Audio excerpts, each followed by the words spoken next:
One more kind of news, and did you see this story about a woman in a cage? Her name is Cassidy Rainwater. I think she's at least partly Native American, I think. I did not write it down. But she went missing in late July in Missouri. And she had been staying with one of these guys, either James Phelps or Timothy Norton.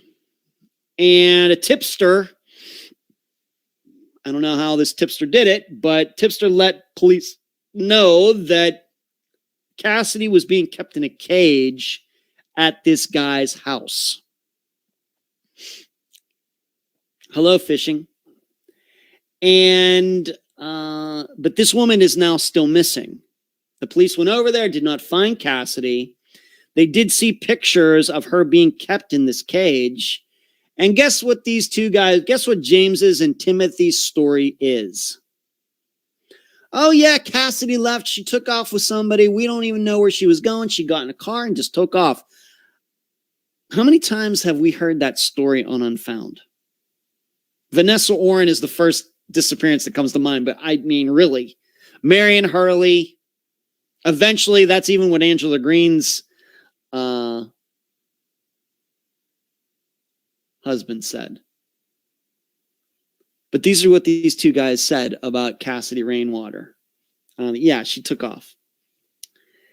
You know, the tough part for me in reading a story like this is that, you know, I'm guessing that this is going to cause then more families to think that their loved one, especially women, that's what happened to them. And my impression is that this is just as rare can be. But I can almost make a prediction in the upcoming months when we come across women like Cassidy Rainwater, and they're going to, because this is a national story too, not getting the attention of Gabby Petito, I might add. But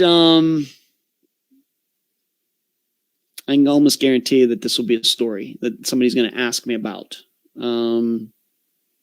Do you think it's possible? And it's going to put me in the position where I'm going to have to say, no, I don't think that's possible. This is like when people bring up witness protection. I'll have to say, I have no proof either way, but I really don't think so. And here's why. So, but it is a weird story, but what caught my attention was what these two guys said. Yeah, she took off with somebody. That's, how many times have you heard that? And of course, we usually think that is totally untrue. And I can't help but thinking that this is unfortunately untrue with Cassidy's disappearance as well. So that was something. If you haven't seen that story, please check it out. Once again, Cassidy Rainwater, the two suspects, James Phelps and Timothy Norton. Yes, before you leave tonight, we're almost done here. Got about 10 minutes. Please give this video a thumbs up as you are watching. So let's move on to this Friday's disappearance. As I mentioned earlier, this is a disappearance that John Lorden covered a couple years ago, I think in January or February of 2019. It's the disappearance of Kevin Nguyen, Nguyen. I think that is how it's pronounced. You will see news accounts where it is pronounced Nugin or Nugan or something like that. The guest and I decided that we would say Kevin Nguyen. And, I looked that up online and looked it up on YouTube, and that is the most popular pronunciation of it. So that's what we're going to go with. And being that this guest knows the family, that's how he says it. So that's how we're going to say it. Kevin Nguyen disappeared from Fort Wayne, Indiana on December 8th, technically the early morning of December 9th of 2018, which is Sunday. a friend of a family and and he's also an amateur sleuth named Brett. We will not be using his last name. Is the guest. He has been corresponding with Kevin's family for about 2 years. He's gotten to know them very well. He has sent me a lot of information, discussions that they've had, a lot of pictures and things, a lot of notes that he has taken, that they have taken. And he contacted me back in August. And he says that he contacted quite a few podcasts, and I think I was one of the few that got back to him, which I don't understand why that is, but I think that's what he says. And so Kevin, this disappearance plays out very much like TJ Murray's, which we covered at the beginning of this year, in that Kevin went out to a bar, seemingly, allegedly,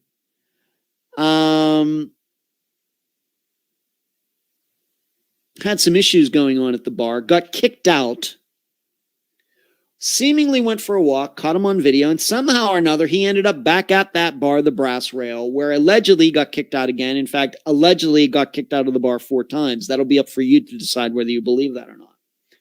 There's a story that he got into a fight with bouncers at the bar outside in the parking lot. But then at about 2:40 a.m. on December 9th, he is seen walking by himself several blocks from this bar, headed in the general direction of his house, although it would have been a considerable walk, like 4 miles. And the temperature got down into the teens that night in Fort Wayne, Indiana. And he was never seen again. So if you know TJ Murray's disappearance, it sounds kind of the same. He went to a bar, had some issues, got kicked out, and he also disappeared after walking away from a bar. However, this disappearance also has similarities to Shane Fell's, Deborah Bowman's, Crystal Morrison's, and to a lesser extent, Chance Engelbert's and Rebecca Gary's, in that we have a situation where Kevin called for a ride. He was at the Brass Rail. He called for a ride, and he walked off right around the time that his ride showed up. I never knew this was going to be a thing when I started Unfound. I didn't know it was a thing, that there were disappearances in which somebody calls for a ride, the ride shows up, and the person isn't there. Could have never suspected that 5 years ago. But now we've covered at least 4 disappearances like that. The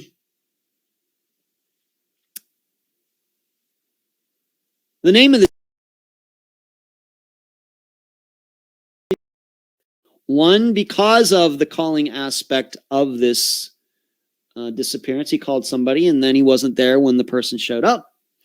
And also because you, the listeners, are going to be challenged on whether you believe all of the stories that it came out of that night of what Kevin allegedly did. Do you believe them to be true, half true, not true at all? And I think all of you as adults know what the telephone game is. It's kind of a gossip game to see if everybody can continue to tell the same story as a story goes around a ring of people, the telephone game. So that is this Friday's disappearance. Kevin Nguyen, Fort Wayne, Indiana, technically December 9th, 2018. Friend of the family and amateur sleuth Brett is his name. And the title of the episode is The Telephone Game. So that's all I have for tonight. Seems like, Cherie, you've had your hands full with some timing out people late in this show. It's weird how that always gets started, like right at the end. I don't know what that is. But what did we do tonight? Talked about why this show almost played on Thursday, tomorrow, but of course it played at its regular time and day. Disc golf, talked about this girl that I was kind of interested in who died. Dentist, doctor next week. Lottery tonight. Drawing will be in 5 minutes. Nicholas Shinpole, the newsletter. John Lorden getting mentioned there. PowerPoint that I completed. David Fine, the documentary filmmaker. Unfound Now. My interview with Natasha. Talked about Gabby Petito. Talked about Cassidy Rainwater. And then once again finished it up with this Friday's episode, The Disappearance of Kevin Nguyen. And there will be a YouTube video that will come out Friday morning concerning Kevin's disappearance, another map analysis. That's all I got. Thank you for watching. Give this video a thumbs up before you leave. Patreon.com